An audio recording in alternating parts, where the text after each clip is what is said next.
Alrighty. Okay, guys. Hi. It's a minute after 7, so I just want to honor everybody's time and start our meetup. We believe time is your greatest asset, and just want to thank you guys for choosing to spend your time here with us. I'm excited to be here at our West Side meetup hosted by WNN Properties. And before we move on, I did want to go over some housekeeping items and share some general information. First, this meeting will be recorded and posted online if you wanted to watch it again, just in case you missed something, or if you wanted to share it with some friends that weren't able to make it tonight. Second, I'd like to ask if everyone can please put their microphones on mute, just to minimize distractions for our speaker and just for everybody else in attendance. Yeah. Third, if you have any questions, please post them in the chat, and then we'll get to it during the Q&A portion of our presentation tonight. Fourth, please stick around after our formal meetup as we go into breakout rooms to do some networking. And then lastly, please know that nothing from this presentation should be considered as specific, personal, or professional advice. So please be sure to consult with an appropriate tax, legal, or financial professional for your individual counsel. All right, we also want to encourage you guys to like and join our West Side Meetup Facebook page and group, and to hop onto the email list. That's westsiderealestatemeetup@gmail.com. If you send us a brief message to that email, we'll be able to add you right onto the email list. And just know that there won't be any advertising or solicitation. It's purely for notifications and email reminders. So Young's gonna post that into the chat for you guys to hit up. All right, if you guys don't already know, my name is Brandon Rabe. I'm one of the co-hosts for tonight's meetup. And as a brief introduction for myself, I'm a buy and hold investor implementing the BRRRR strategy out in the Midwest to invest for cash flow. Like many of us, I'm a full-time employee striving for financial freedom through real estate investing so that I can have more freedom to spend time with my family, do meaningful work, like helping others, or even volunteering more at my church. Now, as I mentioned, I'm one of the co-hosts of tonight's meetup, and I just want to bring up my other co-host, Young Park. Hey, Young, what's up, man? I'm good. Thanks for asking. How are you today, man? Yeah, I'm doing good, man. I'm doing good. I'm excited for tonight. Yeah, same here. Yeah. So, well, thank you for that. Thank you for introducing me. As Brandon mentioned, my name is Young. I'm one of the co-hosts for with the Westside Real Estate Meetup. I'm also a buy and hold investor using the BRRRR strategy in the Kansas City market. I currently have two performing properties, and I have a third rehab that's going through a little hiccup with my first contractor who I had to fire. Now I'm working with my second contractor on that one. So that's exciting, yay. Um, but on the bright side, as of yesterday, I got under contract on another property. So I'm super excited about that. So if you guys want to hear more about it, yeah, just let's meet up during our breakout session, or if you just want to message me, we can talk more about that. So yeah, and like many of us here, I'm a full-time employee striving to achieve financial freedom through real estate investing so that I can have the freedom to spend time with my family and my loved ones and be able to support my parents financially. And tonight, as you guys already know, the topic will be on property management. And we have our guest, Shari Sodetani, with us tonight. And instead of presentation, Shari and I will be having a casual conversation tonight. And we'll try to dig deep into the topic and hopefully be able to answer all the questions that you guys may have in the chat as well. So please feel free to type them in just throughout the whole conversation. And before we bring her in, I do want to give a little bit of bio of Shari. So Shari Sodetani is born and raised in Hawaii, and she's a mompreneur with a passion to help others achieve success and significance through achieving their personal, professional, health and wellness, and financial goals and dreams. Real estate allows her to support individuals and families in building wealth and achieving financial freedom. Her career includes both operational and executive management experiences with 14 years and at Diagnostic Laboratory Services and medical billing and executive support, and real estate sales and residential rental property management since 2006. And she was also a former radio host for A Life After Death, Your Better Life Awaits, with Salem Media's Wall Street Business Network, AM 760 KGU. And also, she's a superwoman in disguise. So let's let's bring in Shari. How are you doing, Shari? Hi, everybody. Thank you guys for having me. I'm really excited to share some information with everybody on tonight. Yeah, we're super excited to have you as well. So yeah, let's jump right into it. Let me Okay. start. Yeah, let me start with this question. What led Okay. you to become a property manager? It kind of fell into my lap. So I was at Diagnostic Laboratory Services, and a coworker had a girlfriend that was working at a property management company, and he kept telling me that just based on my work ethic or work style, all of those things, that he thought I would do better at this office. And so I ended up interviewing. I got hired. This was before I had my real estate license, and because they hired me, I had to go and get my license. But I actually had been licensed. I didn't tell you guys this, but I had been licensed when I was 21, and I never did anything with it. It went inactive because somebody said something to me that kind of discouraged me. But at 30, I went back and I got my license, and that's when I started this residential property management journey with a large local corporation here that specializes only in property management. Oh, very cool. Mm-hmm. So let's talk a little bit about your background too, right? So Okay. you working at the diagnostic labs and being Mm-hmm. also an agent, were there any transferable skills to become a good property manager? I think everything in life, being a mom, having worked in restaurant bar industry and learning to deal with all different demographics and financial levels of different individuals. Being in executive management for sure, in dealing with executives, knowing what their expectations are. Communication is really key in any business or any job that we do. So those skill sets that I gained through both the executive management and the just life in general have really played a part into it. With the medical billing, there was a lot of compliance. I also worked with standards and procedures, wrote, what do you call it? um, Procedures and everything. I had to break everything down and actually train people from a young age of 17. So my brain operates that way. And so that also translates into what we do, in the sense that every step that we do in property management or in real estate kind of is linear and parallel, but also straddles something else. And so having that detailed background, having that compliance background and following rules and those types of things, they all, like, you just, any one of us can look back in our life and whatever we did just adds to who we are today. Yeah, and I think you mentioned one of the things, just having those different backgrounds and interacting with so many different types of people that should probably set you up really well in a lot of these service-based jobs, right? Absolutely, Yeah. absolutely. So, oh man, okay, that's fantastic. Yeah, So, let's go into something more relevant to the investor and property manager definitely, relationship. Yeah. So let's definitely. start with, why would an investor need a property manager? Why would anybody with money need banking, or why would somebody that needs medical services need a doctor? Same thing, always hire a professional. When you're dealing with these types of investments, these are large dollar ticket items. Even in the markets that have lower costs, it's still financially, being in this type of wealth market, you're trying to build wealth for a specific reason, a specific goal. So I would say it's always better to make sure that whoever is representing you and helping you, in this day and age, there is a lot of DIY, do it yourself. Yes, you can look anything up on Google, and some YouTube thing can tell you what to do. But again, if you need a surgery, right, are you going to just look it up and do it for yourself? Or if you're making an investment of 50,000, 100,000, 500,000, are you going to let your friend who does financial investments part-time manage your assets, or are you going to actually seek out a professional? So especially with this BRRRR strategy, it's very important to have the right people on your bus, and everybody in the right seat. Just like you mentioned, your contractors and everything, everybody has a role.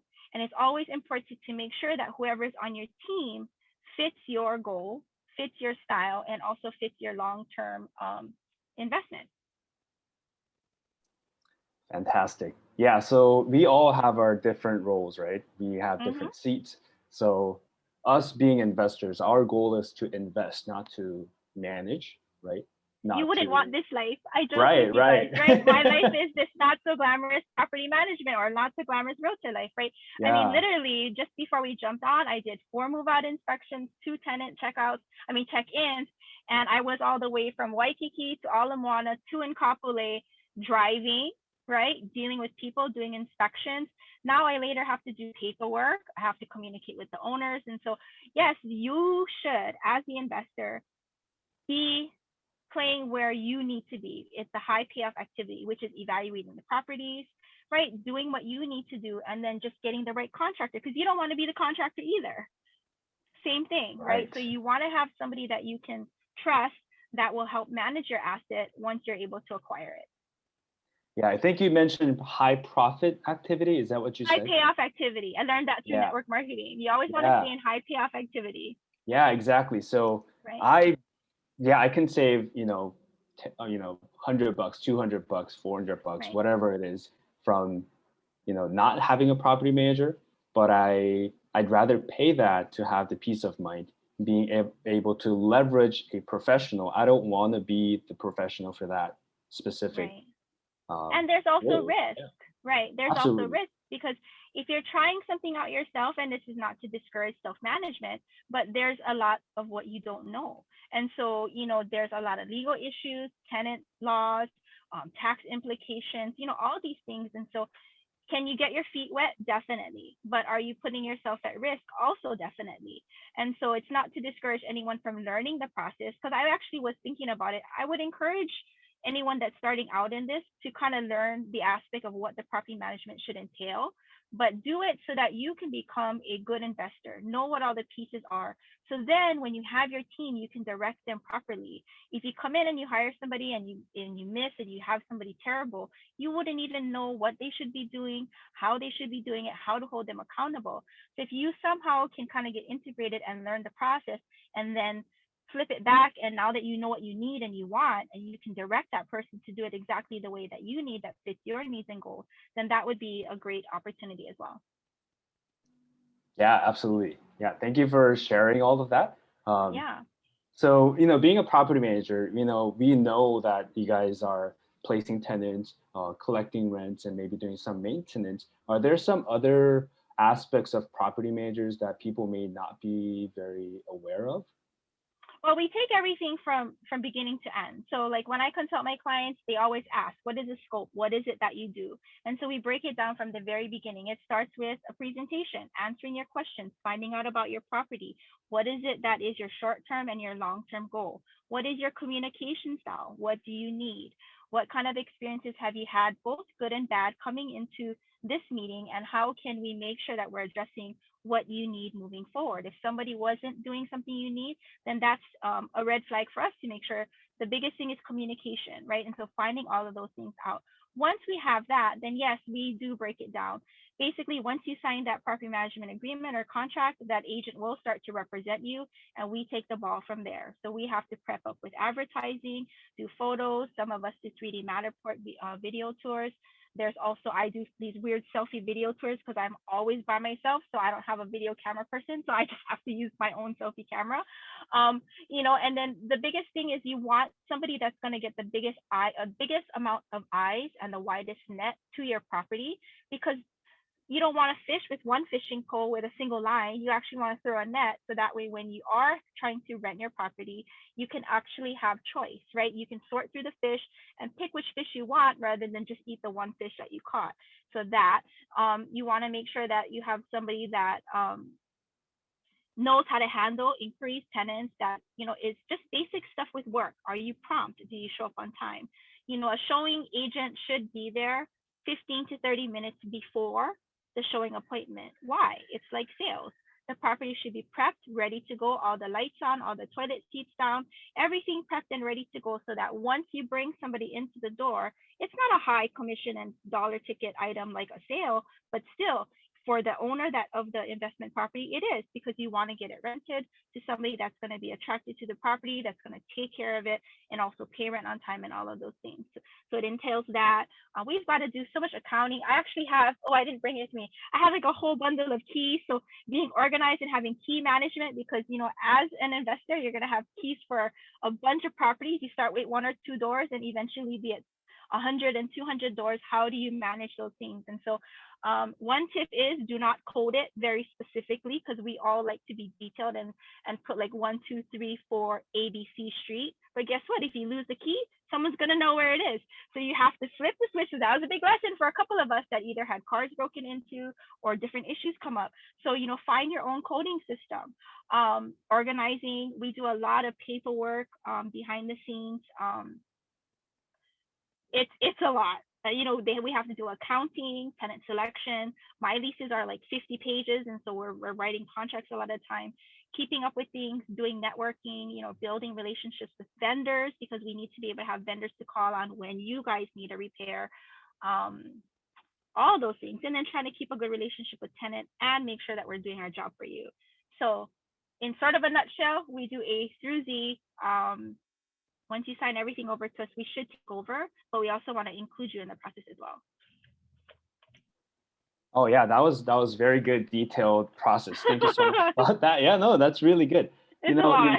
Yeah, it is a lot. So I was actually going to ask you, like, so how much time does it take for you to do all that for, let's say, one? It feels like 24/7. And a lot of times, like you talked about the price, would you want to save $100 or pay somebody the $100? This is a big misconception, is that we're rich. We're not rich.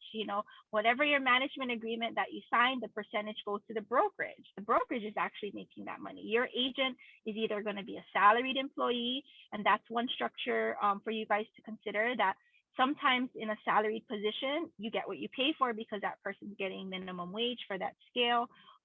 They're working in a larger corporation. They may have only one specific task and everything else is outsourced by different departments. See if that style works for you. For those of us that are independent, the way that we do it, I'm not used to those things, sorry. But we're completely independent, so we do everything on our own, and there's pros and cons to that. Everybody's human, right? In any job or profession or career. And so we get a percentage of that. So I'll be honest with you, per $1,000 we might make of rent, we make $50 to be on call and do all of this work. Statistically, typically to onboard a new client, for myself personally, it averages about 30 to 40 hours. And that's uncompensated, because from the time we sign you, we take over the management. We have to do the management agreement. We have to build the ad, do the ad copy, take the pictures, do the videos, do the photo. There's a lot of background stuff. We post all the ads on every platform that we have access to. Each platform could take 30 minutes, sometimes longer. Then we also need to take all the calls, text, emails from all the inquiries, right? Before we even start showing. Then you have the logistic drive time, being there 15 to 30 minutes early per group, doing the actual showing, fielding all their questions, vetting and observing the tenants, making sure that that's a good fit of somebody that we want to actually work with, process the application, work with the owner on approval, type up the lease documents, execute the lease documents, submit them for processing, collecting payment, all of those things. And that's just putting a first tenant in on a new account. So I'm a time person. I like to make sure. So yeah, property managers do not make a lot of money, but they work hard for you. And it's like anything. It's like the BRRRR strategy. It's like anything where you'd rather make 1% of 1,000 than to make 100% of one. And so it's a numbers game. And so that is a lifestyle that we live in. The more clients that we're able to service, then that builds our quote residual pipeline of income. So you want to make sure that whoever you're working with is experienced and really has the right heart and really wants to do their best job for you. Thank you so much. You mentioned about the price, right? We're like, we shouldn't really looking at things as price, but as value. More the value, right? It brings. Right. So I have clients that say, I don't want to pay 10%. Okay, so do you want to do everything I'm doing? Do you have the experience? Do you have the knowledge? Like, what happens if you run into a tenant? Like, I have a new client that is an attorney, and they have multiple properties in New York and here, but she ran into two problems back to back with her tenants here. They've had these properties for over 15 years. She didn't know what to do with it, and so yes, could you be lucky, 50-50 roll of the dice?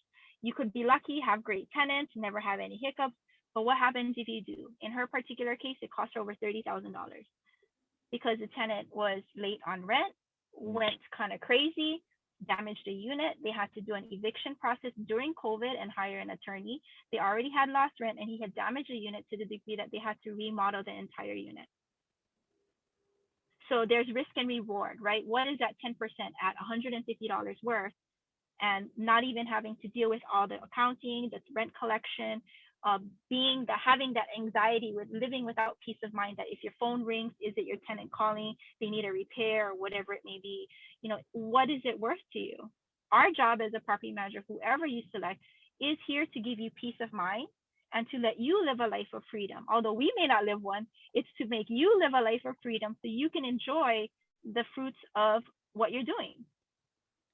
Yeah, we truly appreciate what you guys are doing. All property managers, we definitely need you guys. Our goal as investors, again, is to invest, right? Right. Don't be a Right. property manager. Leave that to the professionals, Right. right?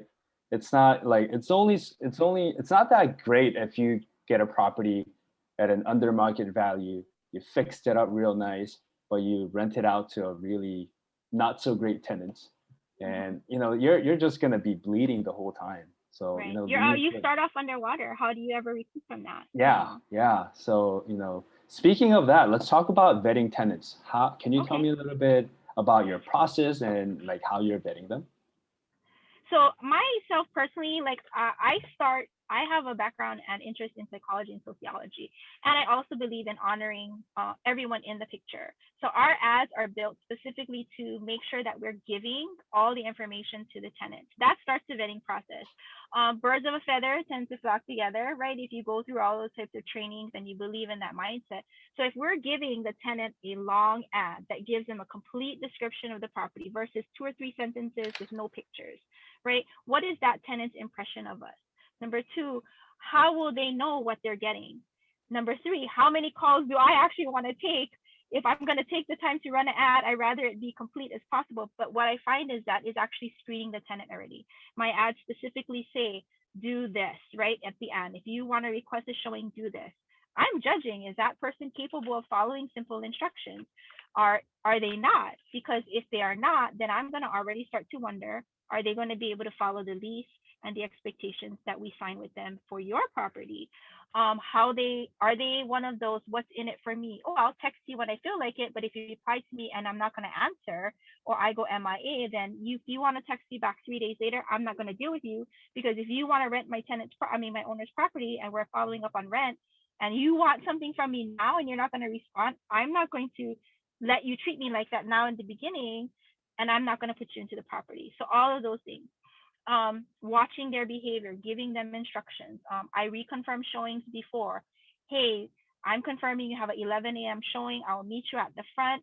Parking is on the street. Do not park on this property because everything is reserved or whatever it is, right? And because I'm there early, I'm observing.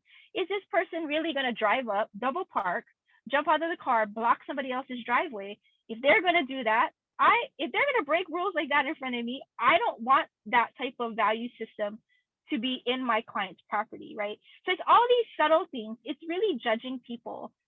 My prior assistant was like, oh, Auntie, I feel like we're judging people, but that's our job. So the judging is vetting, because we're trying to evaluate, are they going to follow the rules? I mean, it boils down to, is this person going to pay rent on time? Are they going to give me excuses, right? So I actually tell them, I'm really looking for a normal person. That's very rare nowadays, but are you young? Are you normal? And you're going to look at me and laugh because you are normal, right? But I'm going to say, we're looking for people who pay rent on time. And I stop. Because why? If I keep rattling on, they're not catching what I'm saying. If someone interrupts me and says, oh, but, then red flag, right? So there's this vetting process. And we also say we're looking for somebody who's going to take care of our client's property. We want you to love living here, but we want you to understand you're renting and you're borrowing our client's investment. So while you're paying $1,500 in rent, this property is valued at $400,000. So in theory, if you were to purchase it on your own at this time, your output would be 2,200. So although you're paying 1,500, the owner's not rich, the owner's not getting free money. They really are extending this benefit to you. So please, we're entrusting you to make sure you take care of the property, right? Um, we're expecting you to return the property to us in the same condition, which means, yes, less wear and tear, but it doesn't mean my white carpet is now black. It doesn't mean my walls that have no marks or scratches or holes are now ridden with beer pong holes or dartboard holes or whatever it is, because I've run into that situation. Um, you know, it should literally look exactly the same as we are standing in it today. And it means it needs to be professionally cleaned. We have these requirements in our contract. Are you able to do this for us, right? Are you going to be a good neighbor? We don't want any violations or complaints from the resident manager, from the neighbors, or anything like that. If you're not going to fit into the building and you're going to give us hassles, that doesn't fit into my owner's goals, because that's just going to deter them from being able to focus on what they need to. Plus, it's probably going to cost us money, and we're going to be all wasting our time, right? And so in the end, if we can make sure everything we do, all the steps of the way, is conducive to that, then somebody who is scared away by what I just said, I wouldn't want to deal with anyway, to be honest with you, because they'll think I'm too strict, right? Better for me, better for my client. We don't want to deal with you anyway. If you're gonna break the rules, we just rather you go rent from somebody else. We don't want you as our tenant. There are some times where, we understand on the owner's point of view, yes, we want to get it filled quickly, but we don't want to force ourselves into dating a guy just because we want to be in a relationship. We want to make sure it's the right relationship, right? So sometimes it may take an extra day or two or another week, but it's to make sure that we're working with somebody who's going to fit into your long-term and short-term strategy goals. And basically, it's going to boil down to your bottom line. Are you making money off of this in the long run? Yeah, those are really good tips. Thank you so much for that process of vetting the tenant. And we do have some questions in the chat, but before I ask those questions, I want to ask you something. Okay. Would you be interested in moving to Kansas City? If you can give me a portfolio of at least 60 properties, depending on the price range, possibly. I think we can do that. I think we can make that happen. Yeah. My boyfriend's trying to get me to move to Texas. I'm like, what? Texas, Kansas City, they're, right next to each other. But yeah, let me ask some questions in the chat. Okay, great. So Ellard asked, do you manage month-to-month tenants? No, we do not, because the tax bracket on less than 6 months, at least here in Hawaii, is different. That will be considered a short-term rental. And so your tax implication is different. How you get taxed is very different. So that's a different model that we would consider short-term, which our brokerage does do. I personally sit on the long-term side because that's where I specialize. Anybody that's doing that would have to work with a short-term director. Gotcha. Thank you. I think Blaze is similar to that. Let's see.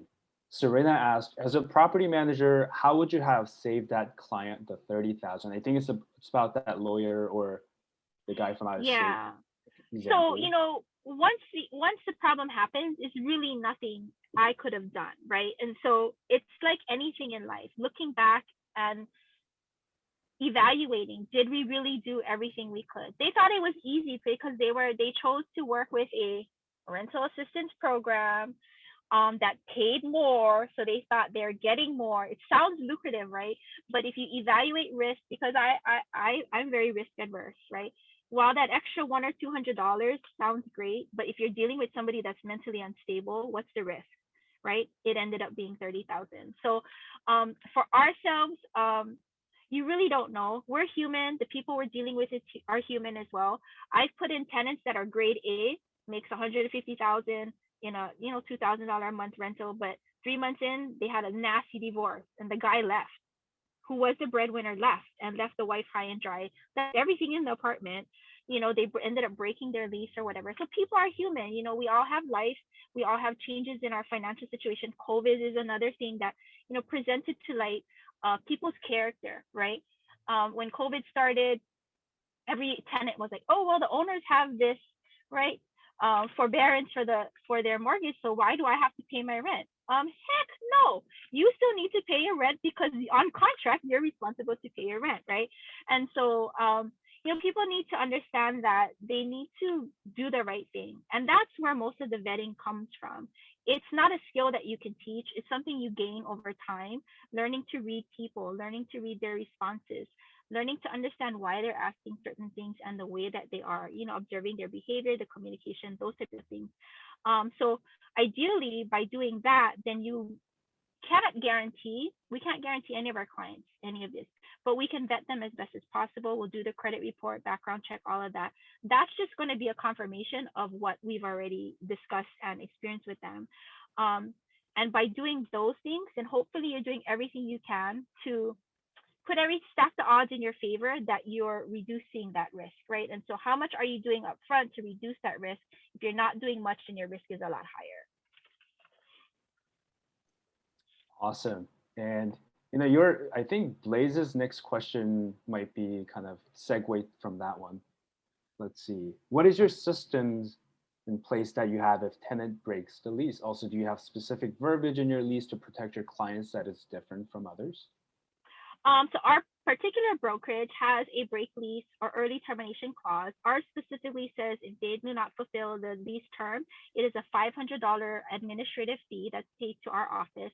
They are also responsible for rent until the unit is rented, re-rented, or until the end of the fixed term, whichever occurs first. I actually have a situation that happened right now that I'm dealing with.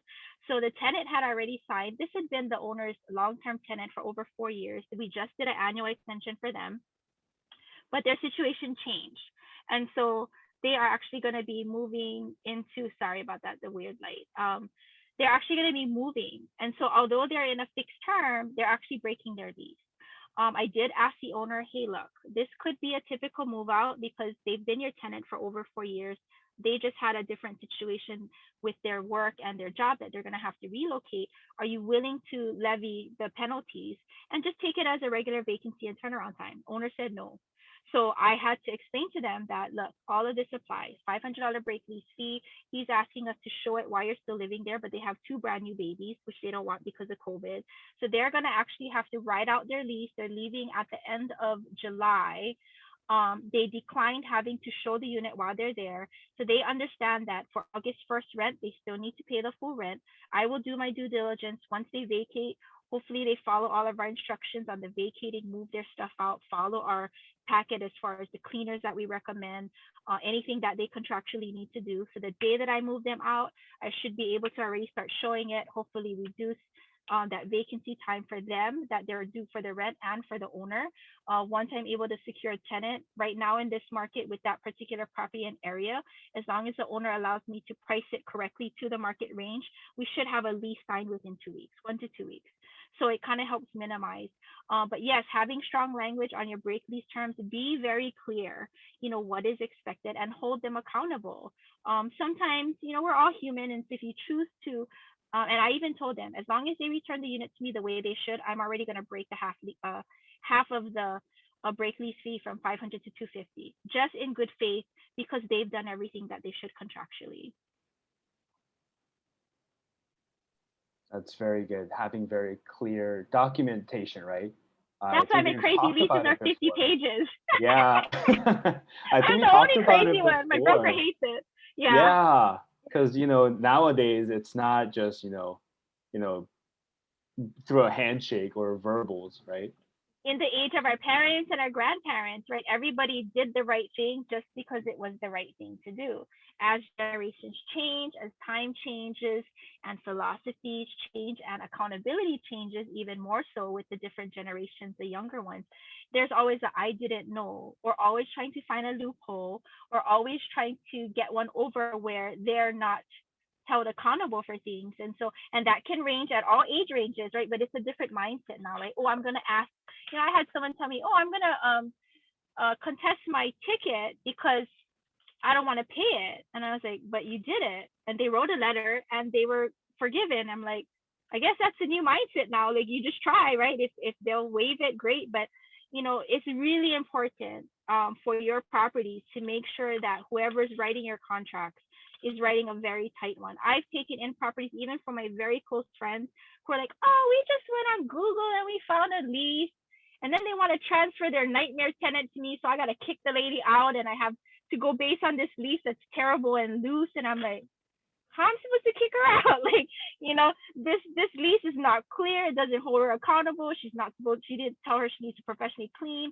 And that lady damaged probably $8,000 worth in their unit. And I had to consult them that once I take it, I'm stuck and bound to the lack of contractual documentation and expectation from the original lease, that they basically need to be prepared to walk away from their mistakes. So those are mistakes that you don't want to make, definitely. Gotcha. And speaking of evictions, Kamohai and Tristan asked, so are you seeing successful evictions even during COVID? So my client, the one that had that situation, they had to actually do the eviction. It wasn't due to non-payment of rent.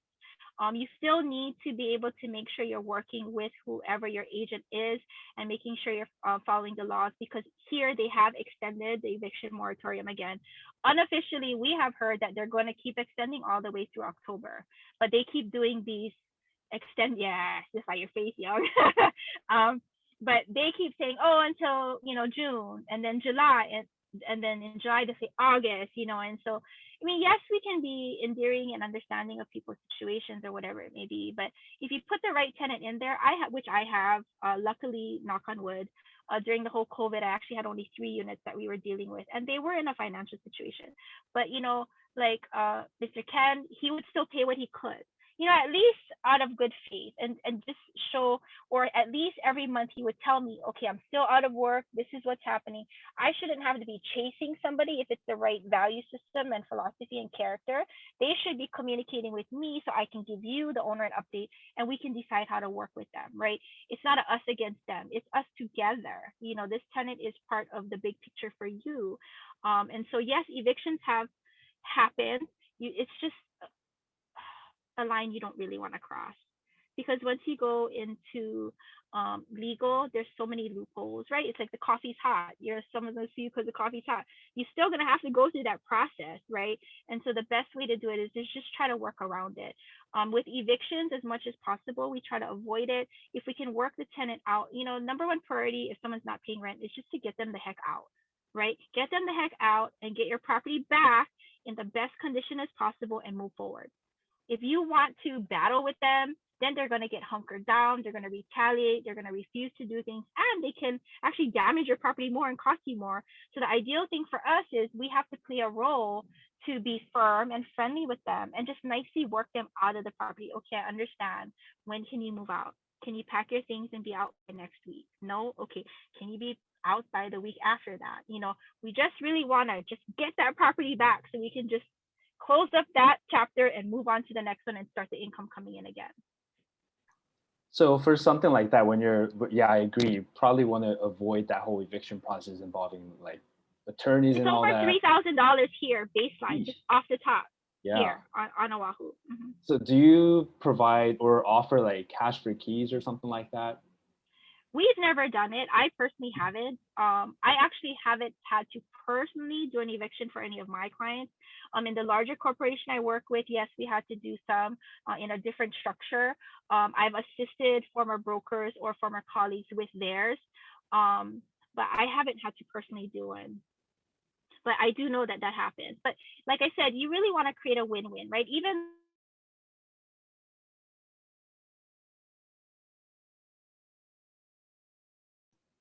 Is it my internet or is it Shari? Did she freeze? I think it's Shari's. Okay. Oh man, I hope she comes back. Yeah, that was really good, man. Yeah. Oh, there you go. I think you froze for like 15 seconds or so. Oh. Yeah. Can you hear us? Okay. Yep, I can hear you guys. Yeah, okay. I think you froze for about 15-20 seconds there. Oh, sorry. I think we missed the last part before, Oh, I just said if it means cash for keys, do whatever it takes to get your property back. I mean, we're looking at the long term of just moving, closing that chapter and getting it in as soon as possible in the best condition as possible and just move on. Don't dwell on the mistake by making it worse. Yeah. Mm-hmm. All right. And Katie asked, what type of documentation do you provide to your clients on a monthly basis? Do you have an online portal showing income and expenses? So our brokerage is small. We don't have an online portal. There are different platforms that do, like Appfolio, those types of things. We don't particularly participate in that, and that's the broker's decision. We have, for our clients, just an owner monthly statement. Our accounting cycle is a remittance by the 28th. So yes, although rent by the tenant is due on the 1st, it still takes time for internal processing, deposit, for the payment to clear. We also minus out any deductions for that month, and then accounting goals have to kind of close the books temporarily, not take any more additions or subtractions, and they have to do all this administrative stuff. So we close on the 28th. And with that statement, every month will show the income flow and also any expenses, deductions, any copies of any work orders, invoices, all go with that packet. So you'll have 12 months of packets that at the end of the year, you'll be able to take to your accountant and go ahead and do all your deductions and do all of your calculations and filings. Got it. Thank you for that answer. All right. And actually, Ellard asked the question that I was going to ask. So when vetting a property manager from the investor side, right, what are some questions we should be considering asking during initial interview to help raise some red flags? Good question. In this day and age of marketing, everybody can look fancy or look packaged. You want to ask them how long they've been doing it, how many properties they've personally been involved with managing, how do they handle repairs or work orders, what that process is, how are you communicated with in regards to that, how do they handle violations, how do they handle evictions or non-payment of rent. Ask them about the accounting cycle, what you should expect. Ask about communication. What should you as the owner expect in the way of timeliness, communication, and ask them about if there's any specific situations that are unique to your property. Ask them how they would handle it. I think we talked about utilities is one thing. If you have a unit that has either shared or something that's not specifically broken out, it sounds great that you're including everything, but guess what? As the owner, if you advertise something like that, you put yourself into a position where your back is against the wall, that you have no standing. And so putting somebody in with no accountability, you can have them putting in unauthorized appliances like ACs. Your electricity bill can go from 100 to 500. Factor those things in. If you have a house that you have an ADU and a main house that doesn't have the water, sewer, and electricity split, ask them to provide you options and how you can add that piece back in. For my clients, what we do is we factor in if that rental rate for that area for a studio is $1,400, that's what I'll advertise at. But I tell the tenant in the ad, hey, there's an extra $150 utility fee that's added onto the rent. So the ad will show on their searchable dollar amount, but the net rent is going to be what they technically would be paying if they were getting a unit that didn't include utilities, that they would have to pay water, sewer, electricity, all those things, and cable sometimes. And so we bring them back up to $1,550, but we advertise at $1,400, if that makes sense. Gotcha. Yeah, I've had to interview several property managers, and some of those questions, you mentioned them already. Just like, what is your experience? How long have you been doing this? I've asked them, like, some of the questions that we've asked before, like, how do you vet tenants? Have you done eviction process? Have you gone through that? How many doors you manage? I think those are some of the good questions. I hope I'm not missing any big things. If you guys think of anything, just put them on the chat. That'll be helpful so that everyone else can see it. So yeah, so now let's flip it. From the property manager side, are there any red flags from the owners when you're doing the initial interviews? Yes, so it's a marriage. You have to love me and I have to love you before we get married. Because it's a long-standing relationship and it's a working relationship that's going to be created and maintained over time. So yes, when you first hire me, I understand it's a new relationship. You're vetting me. Anybody can sweet talk and tell you anything you want to hear. But in the end, what you're going to be evaluating is our action, right? What are we doing behind the scenes? Like I always tell my daughter, don't tell me, show me. right? And so I understand that that first initial period, especially for a new client, that first year, they're vetting me. Am I doing what I said I was going to do? Am I handling things the way I said I was going to handle? Am I keeping my word as to, the things and the agreements that we made, right? And so that will happen on the initial term. And then after that, usually it's like any relationship, you have to build trust over time, right? It's all these little, what's that called? That sliding door moments, right? Every little moment, you're either gaining trust or losing trust. And so you want to go through that process and, give that person an opportunity. And as an owner, if you have feedback, local style is you don't say anything. No, we work for you. So if there's something you don't like that we're doing or not doing, communicate with us. Hey, I need you to do this, or I prefer text, not email, because I can't check email at my job or whatever it is, right? Make sure that it's a good working relationship. Do you want to work with me? Do I want to work with you? So when I do my presentations, I answer all their questions, I go over the process. And at the very end, it's not a sale. I just say, if you choose to work with me, you call me and you let me know. Here's all the information you wanted. You can take all this material and read it and research whatever you want. But in the end, you need to decide if I'm the right person for you. Don't ever get talked into a sales pitch by anybody to have them get you to use them. Make sure you're picking the person you feel best serves your needs. And with this whole Hawaii thing relationship, oh, my auntie, my cousin, my sister, my brother, no. This is your nest egg that you're building. Pick somebody who's going to do the proper work for you and don't go based on relationship. Go by value, track record, experience, and the bottom line. That's how I would suggest you guys all select your property managers. Yeah, that's great. Yeah, and I think you mentioned something that some of the guys and I here are reading this book called Who Not How, and we talk about what is that, Brandon? Always be the buyer, right? Yeah, so exactly. Yeah, you're not trying to sell anything, right? You're always buying on each side. Whether you're the investor, you're always willing to say no. And on your side, from the property manager side, you don't want to get into something that it's going to be trouble. So you're the buyer. I took a lady who cried 4 times and begged me 4 times, and I told her no, and I took her, and she ended up being a nightmare. She just followed my gut. But it is what it is. Sometimes we're nice and we're trying to help or whatever it is. But yeah, if it's not the right fit, it's okay. There's somebody else that will be a better fit. It's okay. Yeah.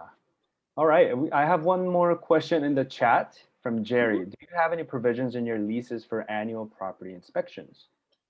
So our brokerage on the property management contract has semi-annual inspections.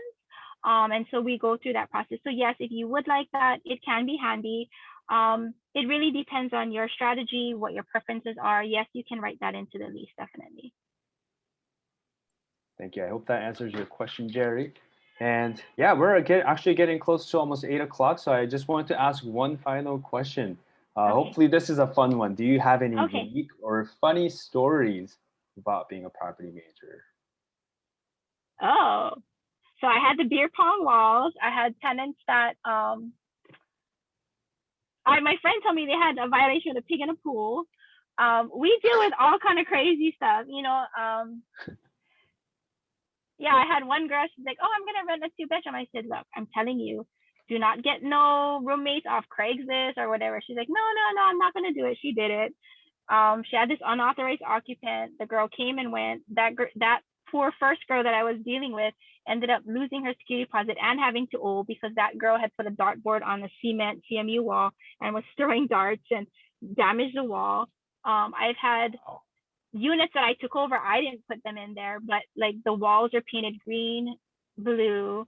There was green glitter tape in the bathroom. The ceiling was blue, but there was an exercise pole that you could see the whole. Yeah, we see all kind of crazy stuff sometimes. Nice. Any crazy college kids? Yes, so I had one that actually they were overusing the AC. They were getting violations because it was dripping onto the cars below. Just by the luck of the Titanic, that cement landing was pitched backwards towards the unit, which meant that water was going back towards the unit. That CMU wall wicked the water, went into the pergo floors. The pergo floors went from the living room into both adjoining bedrooms. They damaged 9 feet by 14 feet of pergo flooring.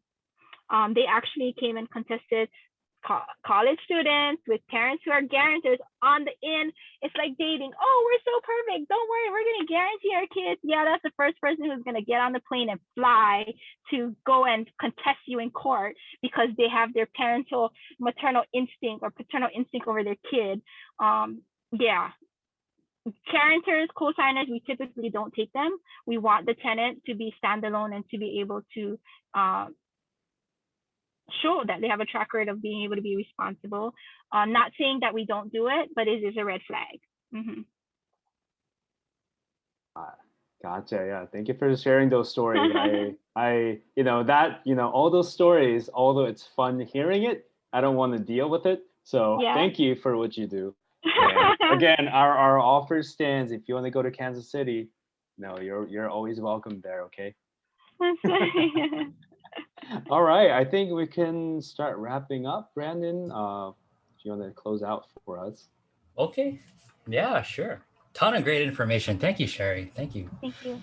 Yeah. So before we wrap it up, I did want to remind everybody that after I close us out, we're going to be jumping into breakout rooms. So make sure you stick around for that.